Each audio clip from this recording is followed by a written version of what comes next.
Assalamualaikum warahmatullahi wabarakatuh. Hai anak-anakku kelas 2, bagaimana kabar kalian? Semoga kalian selalu sehat dan terus bersemangat.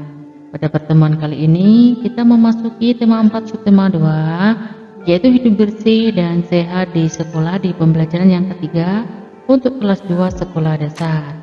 Baiklah, sebelumnya yuk kita berdoa sesuai dengan ajaran agama dan keyakinan kita masing-masing supaya mendapatkan ilmu yang bermanfaat. Berdoa dimulai. Berdoa selesai, langsung saja yuk kita ikuti video pembelajaran ini sampai habis dan jangan di skip.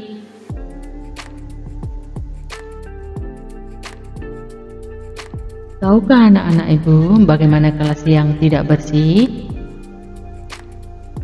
Tahu Bu, kelas yang tidak bersih banyak sampah yang berserakan Bu. Benar Bu, kelas yang tidak bersih juga banyak kuman Bu. Bagus anak-anak, sampah harus dibersihkan, kemudian dipisahkan.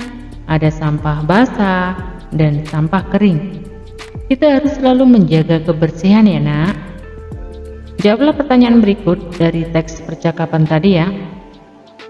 Apa isi percakapan guru, Dayu, dan teman-teman?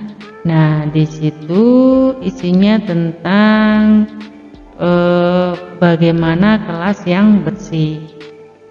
Lalu bagaimana ciri-ciri kelas yang tidak bersih? Tadi di sini ciri-cirinya banyak sampah.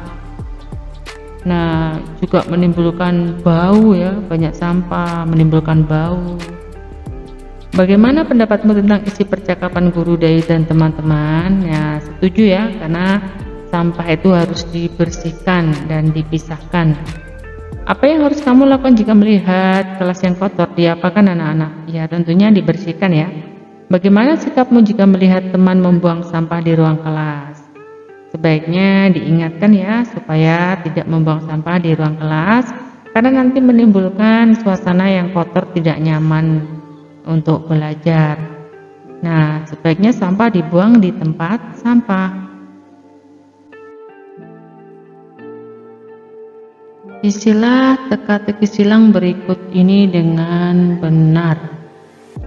Binatang amat kecil yang menyebabkan penyakit. Ini diisi lalat ya, lalat.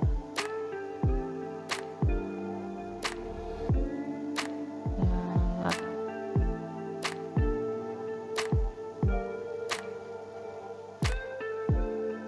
Tidak mengandung air ini bisa diisi lembab. Mengandung air bisa diisi basah ya, misalnya di sini basah. Tulisannya terlalu gede, basah ya di sini. Kelas yang tidak bersih menjadi sarang penyakit. Kelas yang tidak bersih akan menjadi sarang penyakit. Debu dan sampah mengandung kuman. Kelas akan menjadi sarang nyamuk. Penghuni kelas akan terserang macam-macam penyakit, misalnya batuk, flu, dan demam berdarah. Menjaga kebersihan kelas menjadi tanggung jawab bersama. Guru dan siswa harus sama-sama menjaganya. Jika ada yang membuang sampah sembarangan harus segera diingatkan. Dengan sikap seperti itu, kebersihan kelas akan terjaga. Penyakit pun tidak akan bersarang. Informasi apa yang kamu peroleh dari teks di atas? Nah, dari teks di atas bahwa kelas yang tidak bersih akan menjadi sarang penyakit ya. Karena apa? Karena debu dan sampahnya mengandung kuman. Kelasnya juga akan menjadi sarang nyamuk. Nah, kelasnya juga penyakit yang bisa timbul dari kelas tadi yang tidak bersih tadi, misalnya batuk, flu, dan demam berdarah. Amatilah gambar berikut ini dengan teliti. Ini ada, lihat nak gambarnya nak, di sini kursinya berantakan, meja ini ada buku-buku berserakan, pot bunganya berantakan, sampah, buku-buku berserakan. Nah, gambar ini merupakan gambar kelas yang kotor, gambar kelas yang tidak bersih. Apa yang kamu lakukan jika melihat kelasmu seperti pada gambar tersebut? Tentunya dibersihkan dan dirapikan ya.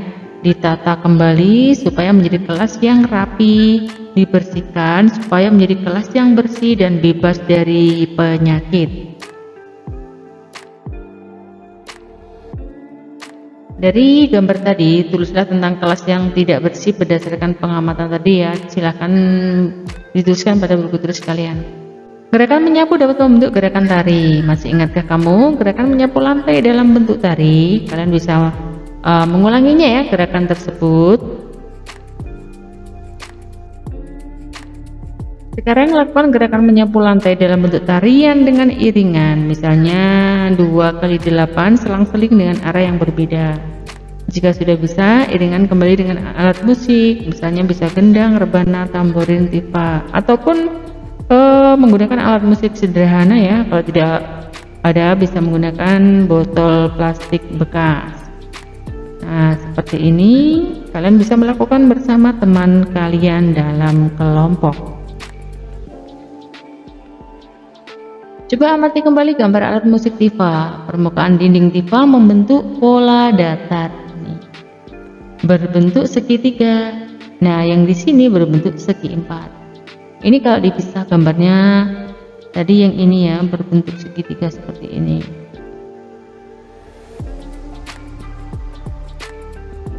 Sedangkan yang di sini bentuknya seperti ini ya.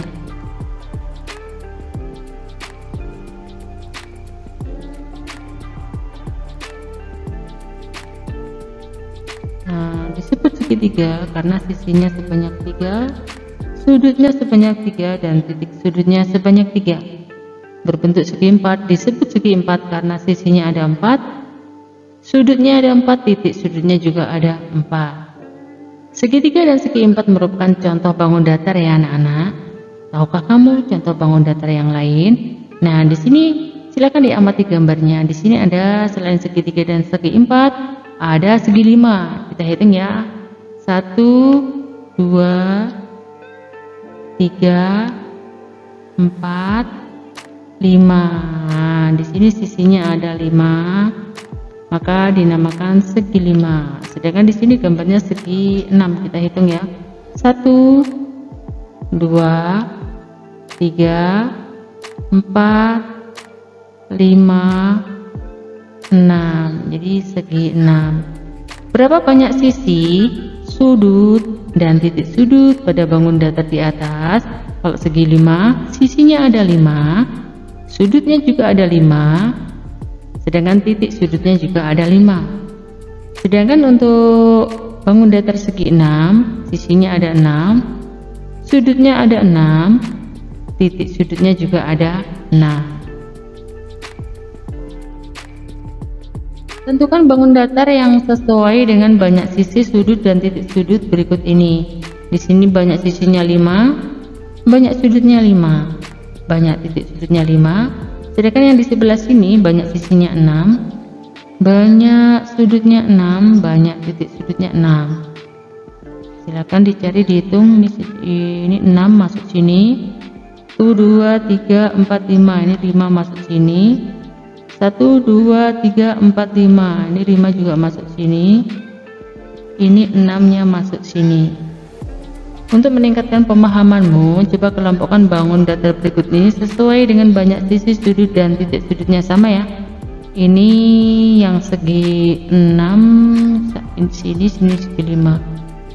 1, 2, 3, 4, 5 masuk sini, 1, 2, 3, 4, 5, 6 masuk sini, 1, 2, 3, 4, 5 masuk sini. Aduh, kebalik ya, di sini segi 5. Ini tadi 6-nya kebalik, ibu ganti. Set ya bos. Ini segi 6 ya, masuknya sini. Itu 2, 3, 4, 5. Itu juga segi 5-nya salah masuk kamar ya, ini dihapus dulu. Nah, masuk sini segi 5. 1, 2, 3, 4, 5, 6 masuk.